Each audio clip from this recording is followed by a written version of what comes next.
But we do have black people that get on the radio every day in white-owned companies, white-owned stations with white-owned sponsors that play the role of hypersexualized, hypercriminalized male. I ask these advertisers, I say, I've got hundreds of songs a day that celebrate killing animals. Will you put them on your station? They said, no. I got hundreds of songs a day that talk about assaulting women and abusing kids. Would you put them on your station? They said, no. I said, I got hundreds of songs a day that talk about murdering blacks. Would you put them on your stations? They said, well, that depends. Depends on what? Who it's done by and who it's branded for.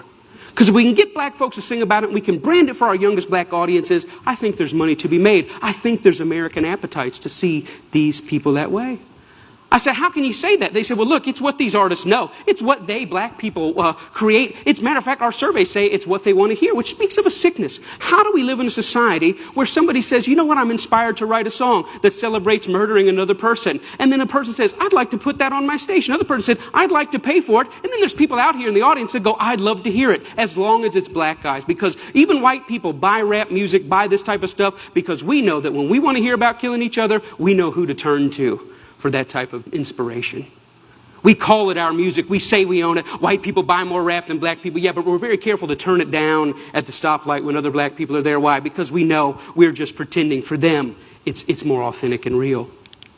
I always ask the companies, what about your name? What about your brand? What about your value? And the largest radio company in the world said this: it's okay that we only have drug dealers on our black youth stations. We only have murders on our black youth stations. We support black charities. We give out water at the Martin Luther King parade. I think we've got it covered.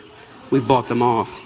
Now, people get upset, the smartest guys in the room again. You're talking about censorship. I don't believe that. I believe in free art. Make whatever you want. I believe you should make music about anti-Semitism. I believe you should make music about killing dogs. I believe in this country you should make music about bashing homosexuals and driving them behind trucks. I believe you should make music about stringing people up on trees. I believe you should make music about killing whitey. I believe you should make all that music. But I also believe that in the mainstream marketplace, people should hesitate associating their name with certain content.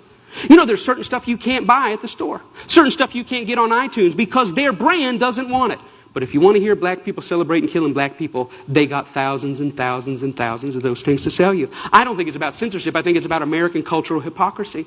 Because here's the truth. These black entertainers, they can't sing just about anything. There's some stuff that'll get them fired. And they get dropped, and they get fired, and they get slapped on the wrist, and they get disciplined all the time. Why? Because sometimes they step over the bounds. A very famous case is what happened with Rick Ross. Rick Ross is the Mammy Two Shoes, one of the many Mammy Two Shoes of our day. He's a black entertainer in a world carved out for him and a role carved out for him by white entertainment companies. And one day he talked about, in the middle of a song that celebrated dealing drugs and killing blacks, he made a reference to date rape.